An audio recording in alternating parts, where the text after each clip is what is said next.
Good morning student. English reader book class 3. I welcome you in this class.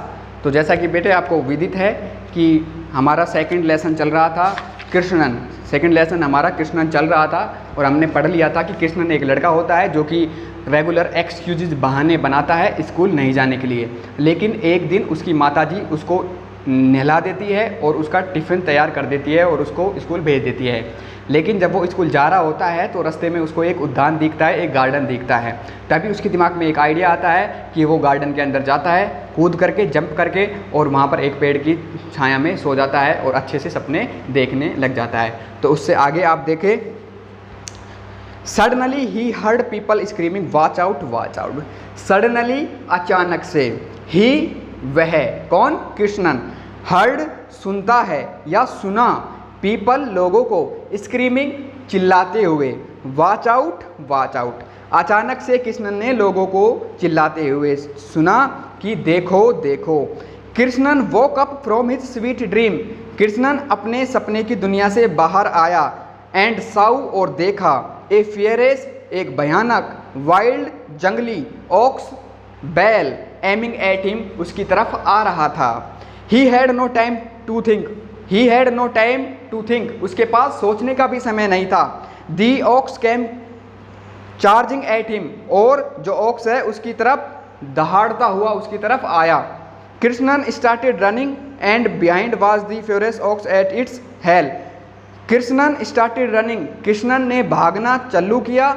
And behind और उसके पीछे was the furious ox at its heels और उसके पीछे कौन आ रहा था, ऑक्स जो था, बैल उसके पीछे पीछे आ रहा था. ठीक है बेटे. तो देखो आज के इस पैराग्राफ में आपके लिए पहला वर्ड्स आया है हमारा सडनली, SUDDENLY,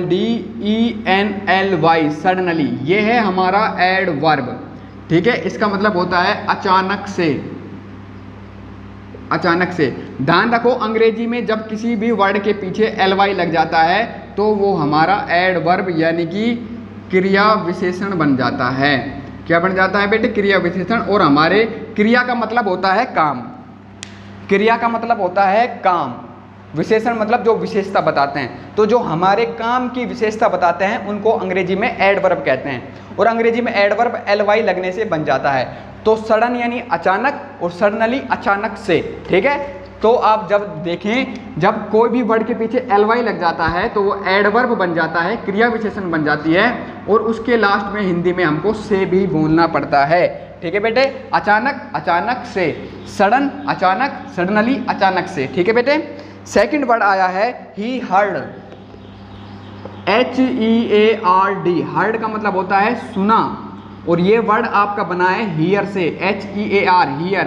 ये है आपकी वर्ब. वर्ब का मतलब होता है क्रिया. किसी भी व्यक्ति के द्वारा जो भी काम किया जाता है वो वर्ब कहलाती है, क्रिया कहलाती है. ठीक है. हियर का मतलब होता है सुनना.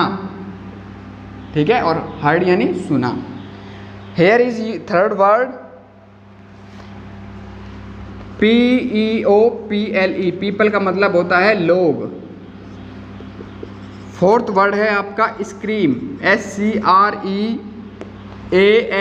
उसमें ING और लगा हुआ है, चिल्लाते हुए. स्क्रीमिंग चिल्लाते हुए. फिफ्थ वर्ड है आपका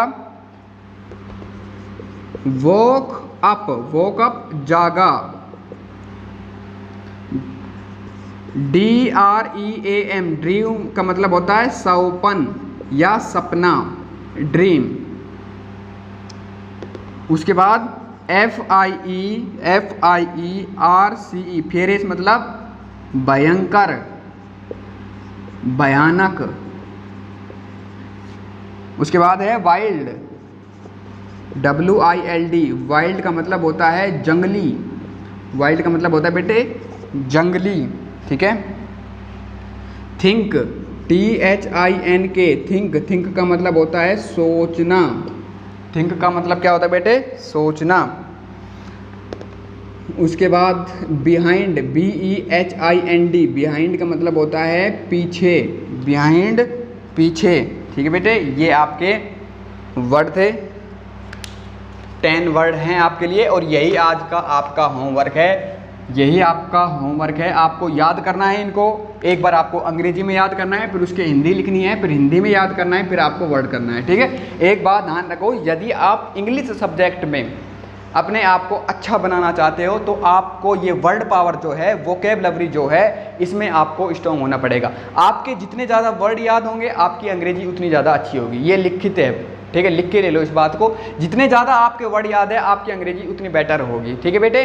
तो आपको क्या करना है, एक बार हिंदी में याद करना है, फिर आपको अंग्रेजी लिखनी है, ठीक है, अंग्रेजी लिखनी है, फिर उसके आगे हिंदी लिखनी है, और यही होमवर्क है, आपको मेरे को करके दिखाना है, ठीक है बेटे, सेल्फ करके बिना देखे, ठीक है। Till then thank you very much, stay home stay safe.